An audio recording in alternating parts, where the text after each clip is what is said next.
Now, pag-usapan natin yung S-line at kung paano siya nahahalin tulad sa realidad ng buhay, relasyon, at kung ano-ano pa. This is Pinoy Extreme. Let's do this! This is Pinoy Extreme. Switched it up, who me? Switched it up, who me? Switched it up, who me? Switched it up, who me? Switched it up, who me? Switched it up, who me? Switched it up, wanted to on and on again. It's not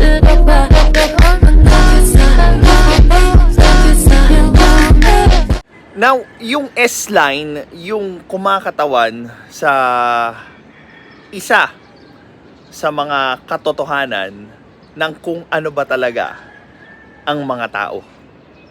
Sex ang isa sa pinaka-kinikriticize natin sa tao na nagbabago yung tingin natin kagad sa tao once na malaman natin na may red line sila sa isa't isa. Wala pang nagbabago dyan.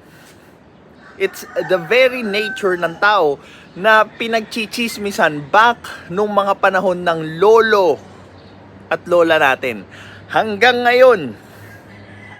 And that S-line represents the truth. Yung truth na madalas nating pinapaamin sa ibang tao para maging di ko alam. Kasi kaya ako nasabing di ko alam, iba-iba yung reaction natin sa katotohanan. Okay, may mga taong nagre-react na pag nalaman nila na ay ganito, grabe, magagalit sila dun sa tao. Ipapahiya nila yung tao dahil nga hindi sila pareho ng tingin doon sa moralidad ng sex. Kaya ganun sila umakto. And meron naman din yung tanggap, 'di ba? Naiintindihan. So, yung ganong klaseng kapangyarihan, I think magva-vary yung the way umakto nung taong may ganong kakayanan. Depende sa kung ano yung pagtingin niya sa sex. Kaya pumatok yung ganyang klaseng show dahil nakarelate yung mga tao doon sa kakayanan na makita yung sexual relationship ng bawat isa. And sa tingin nyo, how would things play out if mayroong ganong skill si Meiko?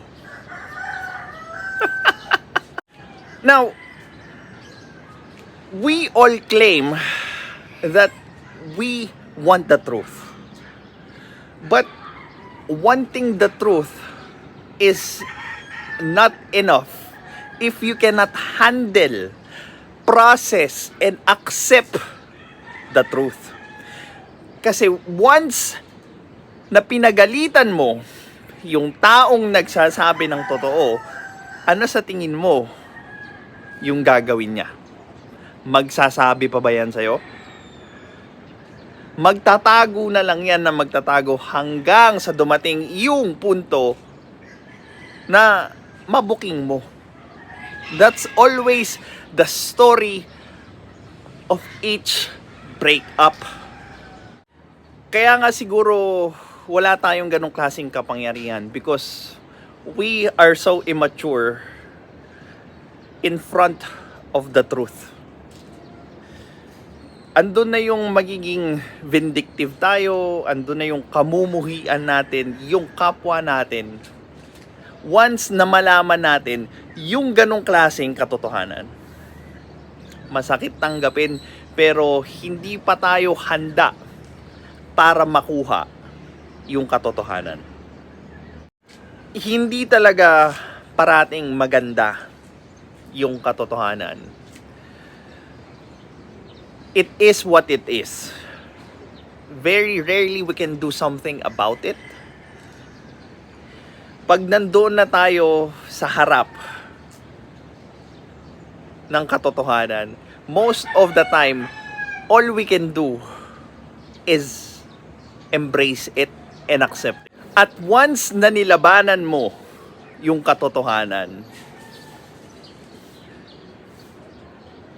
hindi ka mananalo. It's always the truth that is going to win.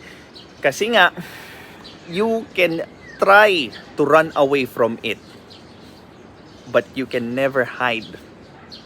It will always comes back to you in full circle. At haharapin mo kung ano yung totoo. And that's applicable to all aspect of life. This is Pinoy Extreme. Have a good day.